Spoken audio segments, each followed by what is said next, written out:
Hi all, ഇന്ന് നമുക്ക് ചെറുപയർ മുളപ്പിച്ചത് അഥവാ സ്പ്രൗട്ട്സ് എങ്ങനെ ഉണ്ടാക്കാം നോക്കാം.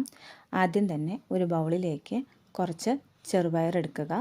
അത് കുതിരാൻ ആവശ്യമായ വെള്ളം അതിലേക്ക് ഒഴിച്ചു കൊടുക്കണം. എന്നിട്ട് നമുക്ക് 10 മുതൽ 12 മണിക്കൂർ വരെ കുതിരാൻ വേണ്ടി വെക്കേണ്ടതുണ്ട്. ഒരു മൂടി ഉപയോഗിച്ച് നമുക്കിത് അടച്ചു വയ്ക്കാം. ഇപ്പോൾ ഏകദേശം 12 മണിക്കൂർ ആയിട്ടുണ്ട്. മൂടി തുറന്ന് നോക്കാം. പയറുകളിൽ ചെറുതായിട്ട് മുള വന്നിട്ടുണ്ട്. ഈ പയർ നമുക്ക് കഴുകി വേറൊരു പാത്രത്തിലേക്ക് മാറ്റാം. ഞാനിവിടെ എടുക്കുന്നത് സ്ട്രെയിനറാണ്. വെള്ളം പോകാനും അതേപോലെ മണമില്ലാതിരിക്കാനും ഏറ്റവും നല്ലത് സ്ട്രെയിനറാണ്. നിങ്ങൾക്കിഷ്ടമുള്ള പാത്രം ഏതാണോ അതെടുക്കാം. വായുസഞ്ചാരമുള്ള പാത്രമാകാൻ പ്രത്യേകം ശ്രദ്ധിക്കണം.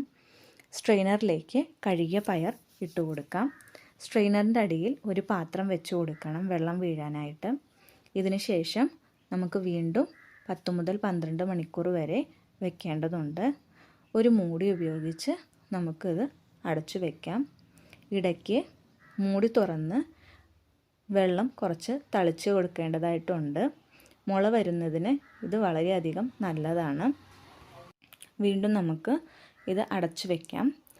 12 മണിക്കൂറുകൾ കഴിയുമ്പോഴത്തേക്കും നമുക്ക് തുറന്ന് നോക്കാം. അപ്പോഴേക്കും ഏകദേശം നമ്മുടെ സ്പ്രൗട്ട്സ് റെഡി ആയിട്ടുണ്ടാകും. ഇതൊരു വളരെ ഹെൽത്തി ഫുഡാണ്. വെയിറ്റ് ലോസ് ചെയ്യുന്നവർക്ക് ഇത് കഴിക്കുന്നത് കൊണ്ട് നല്ല ഹെൽപ്ഫുള്ളായിരിക്കും. ഇപ്പോൾ നമ്മുടെ സ്പ്രൗട്ട്സ് റെഡി ആയിട്ടുണ്ട്. ഇത് നിങ്ങൾക്ക് ഏത് രൂപത്തിൽ വേണമെങ്കിലും കഴിക്കാം. കറിയായിട്ടോ സാലഡിൻ്റെ രൂപത്തിലോ കഴിക്കുന്നത് വളരെയധികം നല്ലതാണ്. Thank you.